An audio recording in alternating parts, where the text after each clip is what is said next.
नमस्कार छात्रों, देखिए आज हम आपके लिए लेकर आए हैं 9th क्लास की मैथ्स। तो देखिए आज हम पढ़ेंगे 9th क्लास का अध्याय 1 संख्या पद्धति यानी नंबर सिस्टम।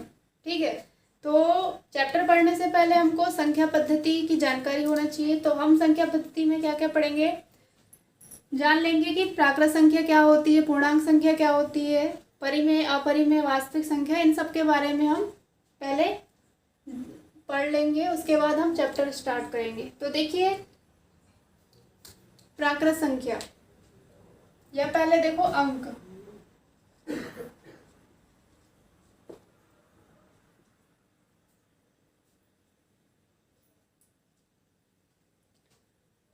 तो देखिए संख्या या अंक कितने होते हैं, तो अंक 0 से 9 तक होते हैं। ठीक है, 3 4 5 6 7 8 9, ये क्या है, अंक है। ठीक है, तो ये क्वेश्चन भी आता है कि अंक कितने होते हैं, तो 0 से 9 तक को क्या कहते हैं, हम अंक कहते हैं। अब देखिए प्राकृत संख्या, प्राकृत संख्या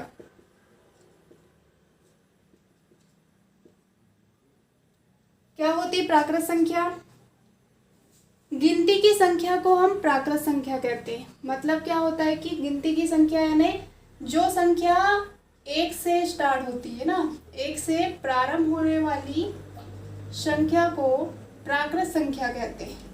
ठीक है, क्या है, ऐसी संख्याएं जो 1 से प्रारंभ होकर, ऐसी संख्याएं जो 1 से प्रारंभ होती है प्राकृत संख्याएं कहलाती है। ठीक है, अब इसमें क्वेश्चन भी आता है कि सबसे छोटी प्राकृत संख्या क्या होती है, तो 1 होती है। ठीक है, उसके बाद है पूर्ण संख्या।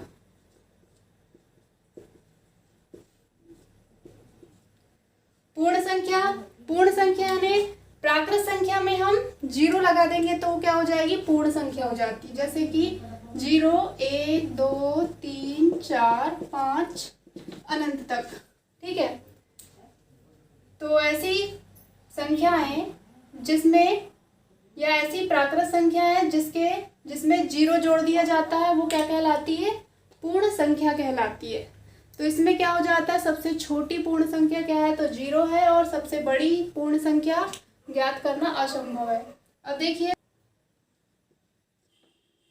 पूर्णांक संख्या।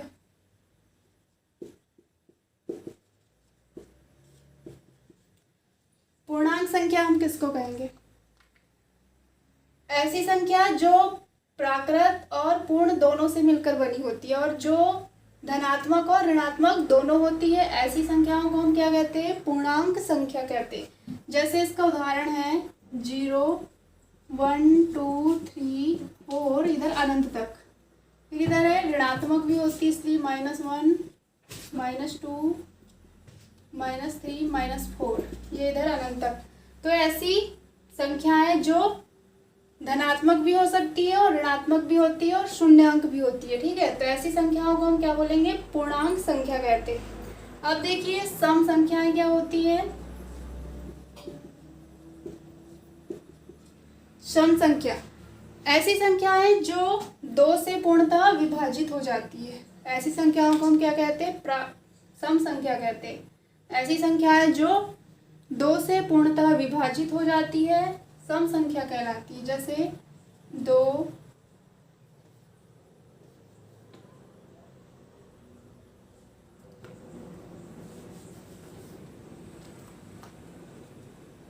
4 6 8 10, ऐसी संख्याओं को हम क्या कहेंगे, सम संख्या कहते हैं। फिर है विषम संख्या।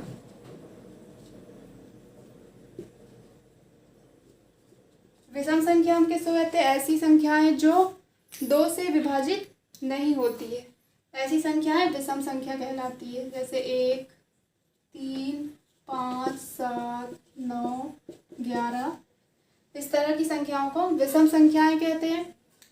उसके बाद है भाज्य संख्या।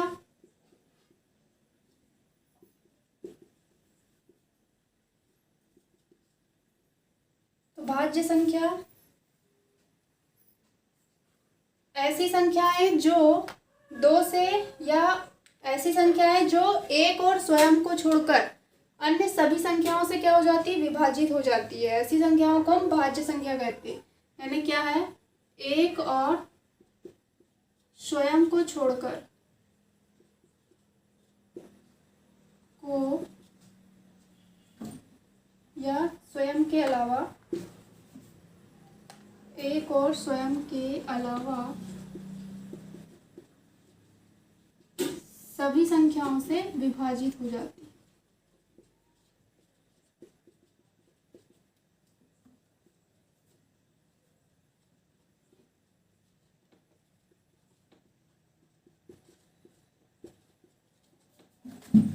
भाज्य संख्या हम किसको कहेंगे, ऐसी संख्याएं जो एक और स्वयं के अलावा सभी संख्याओं से विभाजित हो जाती है, भाज्य संख्या कहलाती है। जैसे इसका उदाहरण हो जाएगा, क्या है,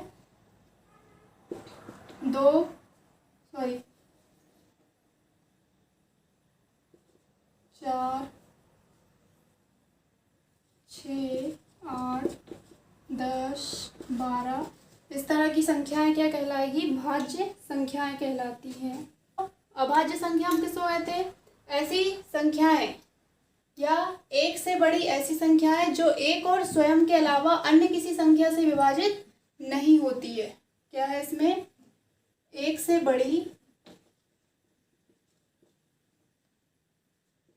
ऐसी संख्या जो एक व स्वयं के अलावा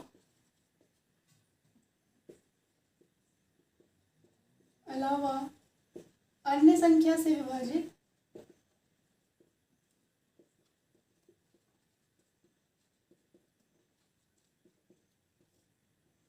नहीं होती है,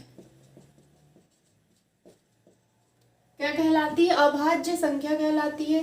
जैसे इसका उदाहरण क्या हो जाएगा, 2, 3, 5, 7, 11, 13 ऐसी संख्या क्या कहलाती है, अभाज्य संख्याएं कहलाती है। यानी क्या था इसमें, एक से बड़ी ऐसी संख्या जो एक व स्वयं के अलावा अन्य संख्या से विभाजित नहीं होती है, ऐसी संख्या अभाज्य संख्या कहलाती है। ठीक है, तो इसमें क्वेश्चन भी आता है कि सबसे छोटी अभाज्य संख्या कौन सी है, 2 होती है। ठीक है, अब देखिए परिमेय संख्या। परिमेय संख्या, तो परिमेय संख्या हम किसको कहते हैं, ऐसी संख्या जो P/Q के रूप में या जिन्हें P/Q के रूप में व्यक्त किया जाता है ना, ऐसी संख्याएं जिन्हें P/Q के रूप में व्यक्त किया जाता है,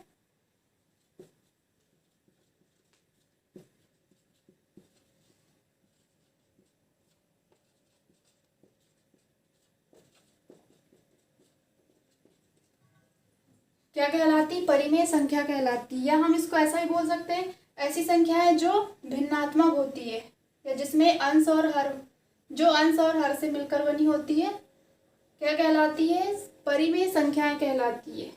या इसकी सबसे अच्छी परिभाषा है, ऐसी संख्याएं जिन्हें हम P/Q के रूप में व्यक्त करते हैं, परिमेय संख्या कहलाती है। इसमें Q बराबर क्या होता है, Q बराबर नहीं है 0 या Q is not equal to 0 होता है। ठीक है, तो ये थी परिमेय संख्या है। इसके उदाहरण है 1/2 इस तरह की ये परिमेय संख्या। ठीक है, अब देखिए अपरिमेय संख्या।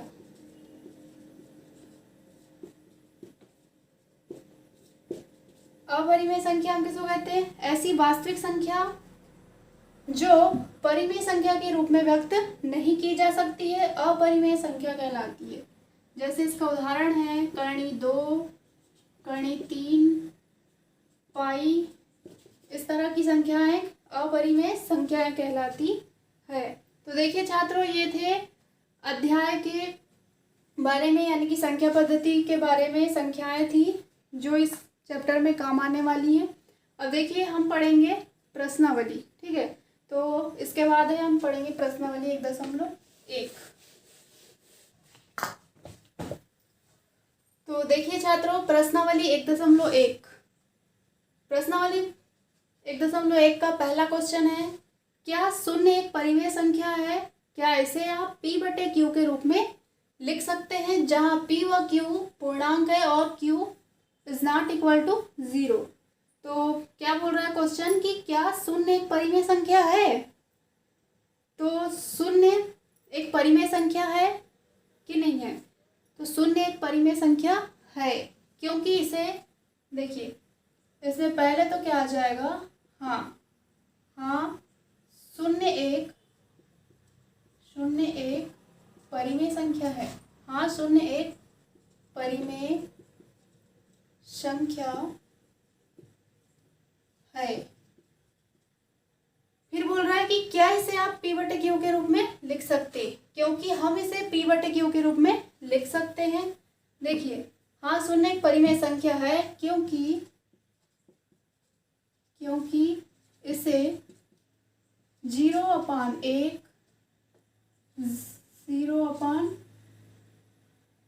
मतलब p बटे q के रूप में हम लिख सकते हैं, है ना।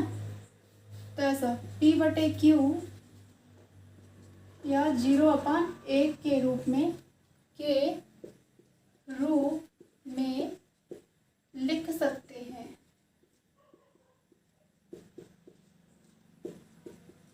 ठीक है, जहां p व q पूर्णांक है, तो p और q क्या है, पूर्णांक है, और q is not equal to 0। तो q बराबर क्या है, 1 है, नहीं है यहाँ पर q is not equal to 0। ठीक है, तो देखिए इसका आंसर था क्या शून्य एक परिमेय संख्या है? तो हाँ शून्य एक परिमेय संख्या है, क्योंकि इसे हम p बटे q के रूप में यानी कि 0/1 के रूप में लिख सकते हैं। ठीक है, तो ये इसका आंसर था। अब देखिए दूसरा क्वेश्चन दिया है। दूसरा क्वेश्चन क्या दिया है बुक में, दिया है कि 3 और 4 के बीच 6 परिमेय संख्याएं ज्ञात कीजिए। तो 3 और 4 के बीच में 6 परिमेय संख्याएं, क्वेश्चन क्या है, 3 व 4 के बीच में 6 परिमेय संख्याएं।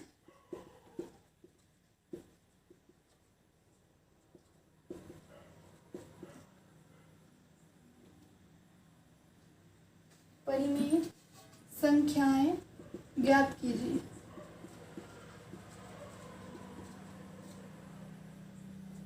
ठीक है, तो देखिए इसका सॉल्व क्या होगा, 3 और 4 के बीच में क्या बोल रहा है, 6 परिमेय संख्याएं ज्ञात करना है। तो हम सबसे पहले इसमें क्या करेंगे,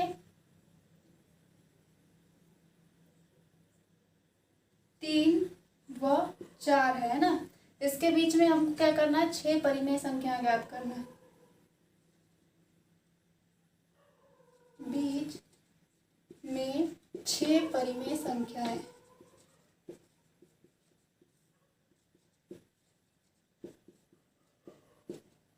तो देखिए क्या करेंगे हम इसमें, पहले 3 + 4 करेंगे तो कितना हो जाएगा, 7। ठीक है, 3 + 4 कर दो तो 7 हो गया। अब हम इसमें करेंगे 3 × 7 बटे 7, तो 3 × 7 = 21 और बटे में क्या है, 7 है। इस तरह से यहाँ 1 कर सकते हैं हम। उसी तरह से ये क्या है, 4 × 7/7 तो कितना हो जाएगा, 728/7। तो देखिए ये वाला 21/7 और ये 28/7, तो यहाँ पे कितनी हो जाएगी परिमेय संख्याएं, लिख दो। 6 परिमेय संख्याएं क्या क्या है, 21/7, इसके बाद आता है 22/7, यानी इनके बीच में लिखना है 21/7 और कितना है 28/7। तो 22/7, 23/7, 24/7, 26/7 और 27/7। तो गिन लीजिए कितनी परिमेय संख्या, 1 2 3 4 5 6 7, यानी कि ये इसके बीच में क्या बोला था, 3 और 4 के बीच में 6 परिमेय संख्याएं। तो 3 और 4 के बीच में 6 परिमेय संख्याएं हो रही है। ठीक है, इस तरह से यहाँ आएगा 25/7 और 26/7, 27/7 और 28/7। तो ये इसका था क्या अंशक।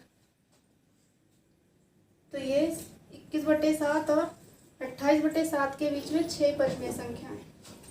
इस तरह से इसको हल करना था। क्या था इसका आंसर कि 3 और 4 के बीच में 6 परिमेय संख्या ज्ञात कीजिए। तो हमको 3 और 4 को क्या करना है, ऐड कर देना है। कितना हो जाएगा, 7।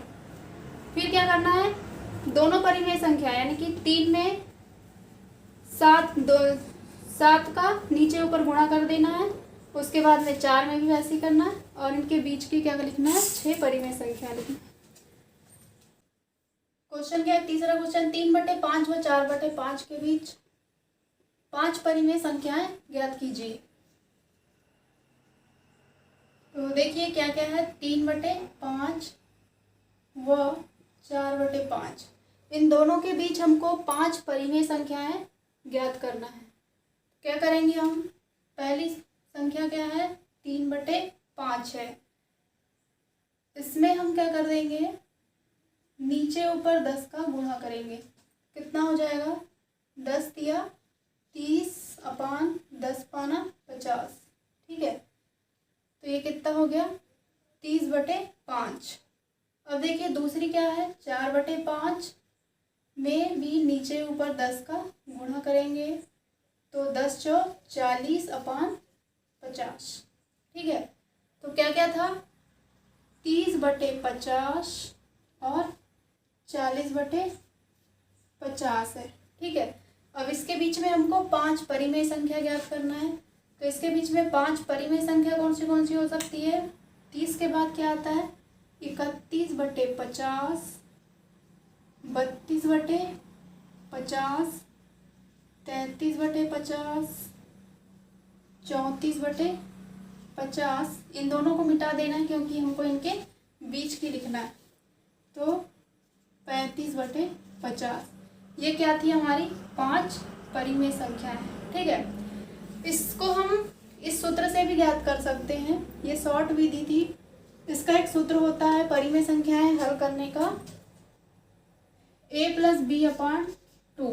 ठीक है, इस सूत्र से हम परिमेय संख्याओं को भी ज्ञात कर सकते हैं। तो इनके बीच में अनंत परिमेय संख्या हो सकती है, ऐसा नहीं है कि यही संख्याएं इसका आंसर होगी। इसके बीच में अलग अलग संख्याएं भी आ सकती है। तो ये थी हमारी तीसरा क्वेश्चन का आंसर। अब देखिए अगला क्वेश्चन है, अगले क्वेश्चन में दिया है, नीचे दिए गए कथन सत्य हैं या असत्य, कारण के साथ अपने उत्तर दीजिए। पहला है, प्रत्येक प्राकृत संख्या एक पूर्ण संख्या होती है। तो देखिए हमने इससे पहले प्राकृत और पूर्ण संख्या पढ़े थे। तो उसमें हमने क्या पढ़े थे, प्राकृत संख्या कहाँ से स्टार्ट होती है, 1 से, और पूर्ण संख्या कहाँ से स्टार्ट होती है, तो 0 से। और क्वेश्चन दिया है कि प्रत्येक प्राकृत संख्या एक पूर्ण संख्या होती है। तो ये सत्य होगा कि असत्य, ये असत्य होगा, क्योंकि देखिए प्राकृत संख्या 1 से स्टार्ट होगी और पूर्ण संख्या 0 से, तो ये प्राकृत संख्या कभी भी पूर्ण संख्या नहीं हो सकती। दूसरा क्वेश्चन है, प्रत्येक पूर्णांक एक पूर्ण संख्या होती है। तो प्रत्येक पूर्णांक एक पूर्ण संख्या हो सकती है कि नहीं हो सकती, क्योंकि पूर्णांक में धनात्मक भी आता है, ऋणात्मक संख्या भी आती है और शून्य संख्या भी आती है। इसलिए प्रत्येक पूर्णांक पूर्ण संख्या नहीं हो सकती। तीसरा क्वेश्चन है, प्रत्येक परिमेय संख्या एक पूर्ण संख्या होती है। तो प्रत्येक परिमेय संख्या मतलब कि परिमेय संख्या में हम 1/2 या फिर हम इस तरह से भी लिख सकते हैं, 1 भी एक परिमेय संख्या है क्योंकि हम इसके बटे में 1 लिख सकते हैं। 2 भी परिमेय संख्या है क्योंकि इसके बटे में 1 लिख सकते हैं, यानी कि ये p/q के रूप में क्यू के फॉर्म में आ गया है, इसलिए हम इसको परिमेय संख्या बोल सकते हैं। तो इसलिए यहाँ क्वेश्चन दिया, प्रत्येक परिमेय संख्या एक पूर्ण संख्या होती है, तो होती है, ये सत्य है। ठीक है, तो देखिए छात्रों, हमारी प्रश्नावली 1.1 कंप्लीट हो गई है। अब हम अगली प्रश्नावली में पढ़ेंगे अपरिमेय संख्या के बारे में।